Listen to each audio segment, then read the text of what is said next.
So we have some new polling that just came out on Biden and how he's doing. And some surprising stuff in here, man. So let me go ahead and throw that up there. This is from PBS and NPR, and I think it's a Marist poll. Here's a look at some of the numbers. Overall, approval rating jumped to 47%, up 8 points from the NPR poll last month.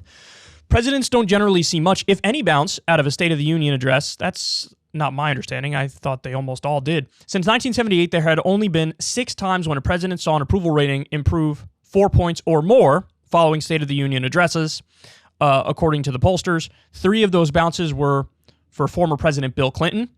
Ukraine handling is up 18 points to 52%. Coronavirus pandemic handling is now up 55%, up 8 points. So now it's up to 55%, which is a bump of 8 points. Economic handling is up 8 points as well to 45%. The national survey of 1,322 adults was conducted March 1st and 2nd by live callers via mobile phone and landlines. Following the State of the Union address, results were weighted to reflect the demographics of the country, as shown in the U.S.'s Census 2019 Americans Community Survey, has a margin of error of plus or minus 3.8 percentage points. So this is a pretty big bump. Now, my understanding was not what they listed there, that, you don't see a bump out of the State of the Union often. I thought you almost always see a bump out of the State of the Union. But if you look at the way they worded it, they said a bump of 4 points or more. So that tells me it's probably like almost every other president got at least a 3-point bump coming out of the State of the Union. Now, why is that? Well, it's very simple. When you're forced to, go in front of the American people and make your case, well, a lot of people look at that and they go, okay, so maybe he's not as big of a problem as I thought he was. Maybe the problem is the House of Representatives or the Senate or, whatever, fill in the blank, the Supreme Court. So, I mean, it's the classic thing. I used to say this all the time about Trump, too. His approval rating would go down when he'd be out of the public eye. But then when he went back in the public eye, it would go up because the con artist needs to be in front of you so he can do the con. Like, the bullshitter needs to be there to bullshit you. If you're not there, then eventually people start thinking like, is he bullshitting me? But if you're there, if you're constantly there, people are going to listen. And so I think that's one of the things that happened here with Biden. Now, look, maybe I really think I'm jaded.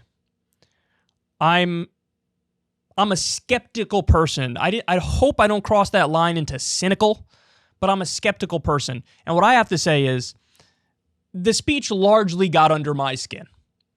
There were aspects of it that were good. I think he did a very populist portion when he was talking about the new semiconductor factory and other factories that are being brought to Ohio and Michigan, which is going to be thousands of jobs, which is a wonderful thing. I love that he focused on that. But when I heard him basically list off the different provisions of Build Back Better, and he said, we should do this, and we should do that, and we should do elder care, and we should do universal pre-K, and we should do $15 minimum wage, and we should do lower prescription drug prices, so on and so forth, I was getting frustrated because I know that Build Back Better is dead in the water. I know they haven't proposed a single standalone bill for various provisions of Build Back Better, and I know he's not going to break out his executive order pen to pass the things that he can pass on his own. So I looked at it and I was thinking, this is largely a virtue signal speech. That's what it is. And I genuinely think it's one of those things where if you follow politics long enough, you start to see through the game, and then you start to feel like these are pretty words that a lot of people are going to like, but ultimately these things are dead in the water, and he knows they're dead in the water because he's not going to twist arms for them. He's not going to break out his executive order pen. He's not going to propose standalone bills, and Build Back Better isn't going anywhere because Manchin killed it, and he doesn't know how to fight back. So when you look at that, it just frustrates me because it's so brazen, it's so shameless to get up there and, say this is what we need to do, and you know damn well that you're not going to do those things. So that's the thing that frustrated me the most. But the part that a lot of people really, really supported was on Russia and Ukraine. And I spoke to my mom, who's also a good barometer for what political normies think about stuff like this. And she said that was her favorite portion of the speech. Her favorite portion was on Russia and Ukraine. Again, an 18-point bump on that issue alone. And I think that that's a widely held sentiment. And he started with the speech. Most people that watch a State of the Union speech, only tune in for the first, whatever it is, 15, 20 minutes. They turn it off after a while.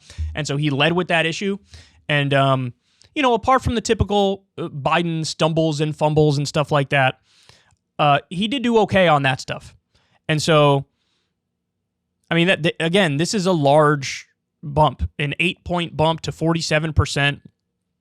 And by the way, I also think this proves another point that we've made on this show, which is as long as Biden's alive and can utter even messed up sentences, he's gonna be the 2024 Democratic Party choice. He's gonna be the establishment's pick because, you got Kamala Harris, you got Pete Buttigieg, Mayor Pete's at like 38% approval rating, Kamala's at like 28% approval rating.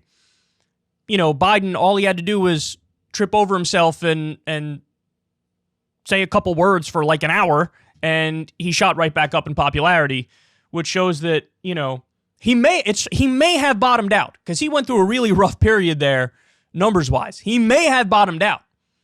Because think about it, if his approval rating bumped up to 47%, and homeboy didn't even do anything policy-wise.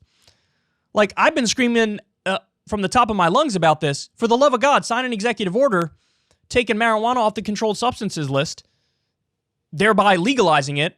Sign an executive order eliminating student loan debt. Dog, do anything policy-wise and then brag about it, and that's going to help you going into the midterms.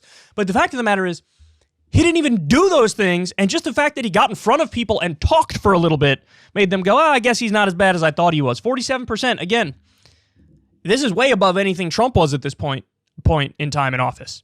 Biden and Trump were around the same, right around the 40% mark, 39% mark at this point in time in office. And Trump didn't see a bump like this. He didn't. So I still think the midterms are a separate question. I still think the Democrats are in trouble for the midterms, but kind of surprising to see such a surge, particularly on certain 18-point bump on Ukraine, 8 points up on coronavirus, 8 points up on the economy. It turns out you just had to make an argument, and some people were like, all right, that's somewhat reasonable. I don't know, we'll see. The other thing I think might be contributing to this, and I don't think these are great economic indicators, but I think some people do think they are. Just the fact that the unemployment rate is now down, and there was a good jobs report the other day, and since he's been in office, what was it, like 7 million jobs or so have been created. He's pointing at those basic indicators now, and he's like, see, I'm not all that bad. I also think that's probably helping, at the very least, the perception that maybe he's not as bad as we thought he was. And you guys know, I was a big defender when he pulled out of Afghanistan. That was, I think, the best thing he did, on top of signing a $15 an hour minimum wage executive order for federal employees and federal contractors. And it was then that you started to see the plummet because the media piled on him. But they said he's basically back to pre-Afghanistan withdrawal levels, at least as of right now. But of course, the final point is this is probably temporary. It's only going to last so long, man. The speech is only going to be fresh in people's mind for so long. So I think he's probably going to drop again unless he does something to try to keep it up, like executive orders that are going to help the American people. So I guess we'll see moving forward. But there you have it. You have the State of the Union bump. And, I can't imagine if Joe Biden was the Joe Biden of old, like the Joe Biden who absolutely draxed Paul Ryan in the debate, and that was the guy who gave the speech, the State of the Union speech, maybe he'd be above 50%, because this Biden is a shell of himself. He can barely talk. He barely knows where he is, stumbling and fumbling and bumbling. And even then he got a big bump. I think he would have got an even bigger bump if it was the Biden of old, who was much, much sharper. So there you have it.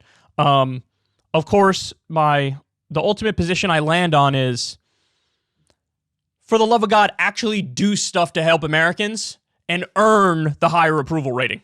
Please, for the love of God, do that. Please.